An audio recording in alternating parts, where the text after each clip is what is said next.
be talking today about being a bitch and not being sorry about it. This topic about being a bitch was running through my mind a bit today, and it's like I got constant verification and validation that this is a message that needs to be communicated.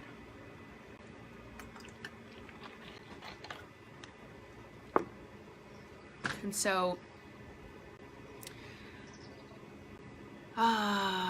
so I'm a bitch and I'm not sorry about it, but let me tell you something, is that I am actually the biggest love as well. I had a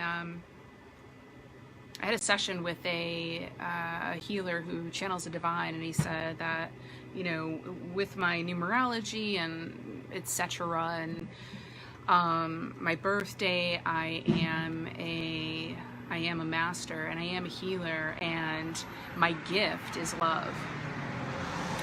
But at the same time, as being a conscious being on this blue planet spinning through Earth, I am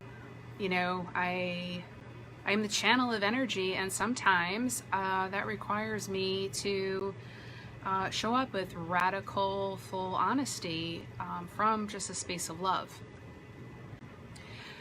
Emily says she's been rocking her bitch parts all day. Good, there's like validation, like bitches unite. Like, come on, let's talk about this. Like, show up and let's chat about what this is really about. Jessica says, to answer bluntly, if I set her free, everything would be mine. Jessica, you said it all. You just said it all.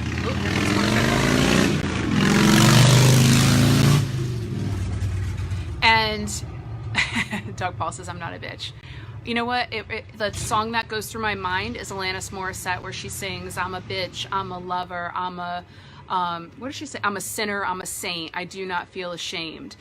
And as I say that, I have goosebumps all over me, because this is what this life is about, is embracing all of who we are. And so to get to my point about being a bitch and not being sorry about it, is that, I forget who says it, but there's this old quote about how, you know, we're all here, you know, walking through this life together to remind each other that we are love.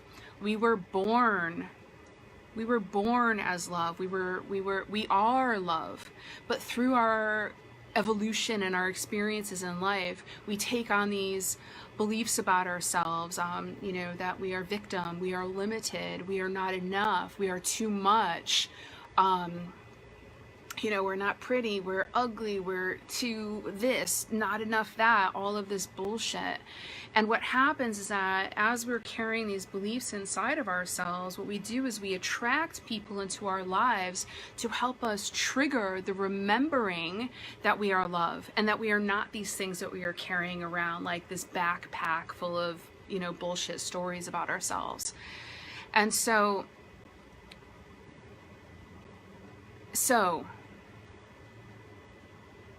where do I want to go with this? So it's in my work, it is my role to point out to the people that I work with what is untrue. What is untrue? What is the stories that they're telling them about themselves? What is the what is really the truth about themselves? But also in my personal life, you know, walking through this earth as a conscious being, I am radically honest with how I show up in this world. Hi, Alaya. Am I saying that right? Yeah, you made it. Good. Bitches Unite. This is like the Bitches Unite live. And really just owning who we are, because, you know, a few things have triggered this. And I'll tell you, maybe you're also experiencing it as well in the past few months. I've actually started to release the good girl, to release the one who is liked, to risk speaking my truth and being abandoned or not liked or kicked out of the tribe. And hi, Amy. And here's what happens. So as I was saying at the beginning of this, is that we're all here to remind each other that we are love.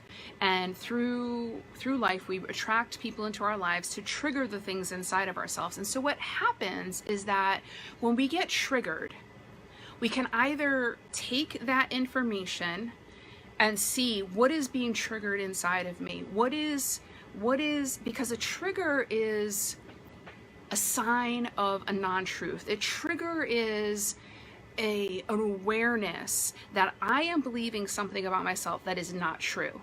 Now, someone can be coming up and telling me that I'm a bitch, and I can get triggered. And maybe I need to own the part of me that's a bitch. You know, we got to take a look at all of that. So what happened for me I'll share an example, and I'd love to hear what you guys have to say. Alaya, thanks for showing up anyway. Bitches Unite, I love that, Jessica. Is a couple of months ago, I had an exchange with a friend where I spoke my truth, where I shared with her that this is my experience that I'm having with you, and this is how I feel about it. And it triggered her, and she got pissed off, and there was some kind of backlash, we'll say. There was some kind of defense that came against me. And when you start to know like who you really are, you are totally unwavered. There is nothing that can come at you that is going to topple you over and have you forget who you really are. So while other people are starting to get triggered, you're not going to get triggered too. You're only going to get re-triggered when you're trying to remain in the, you know, the good girl, the good boy. You know, you're trying to be nice. You're trying to be the people pleaser. But what's happening is that as we're moving through this life and we're supporting each other and remembering who we really are, it's also dismantling the victim paradigm. It's also those that are really ready to move forward and remember who they are going to get triggered, see what happened, take full responsibility, and make a new decision moving forward. So what happened with this friend is I triggered her, she came back at me. I knew that it wasn't my stuff that was coming back at me. I knew that I was solid in where I was coming from. And then I just let it like die off in what it is. And sometimes what happens, these friends, these relationships, these people will leave your life, and sometimes you have to let them leave. Because what happens is you don't want to shrink who you are in order to maintain the limitation of the lower vibration. I hope this is making sense as it's coming through. And so we are also playing roles for people that trigger their victim. And so they get a chance to take a look at, okay, do I want to make a different decision about this? And so what happened with this friend, it was actually a couple months ago that this happened, and she reached out to me and said, I reflected on what happened. I actually saw it play out in my relationship with this person, and my life coach called me out on it. And this is what I saw happening, and you know, she took her responsibility for it. And so had I not been fully honest with how I felt or what my experience was of her, she would still be going along and playing out that pattern that is actually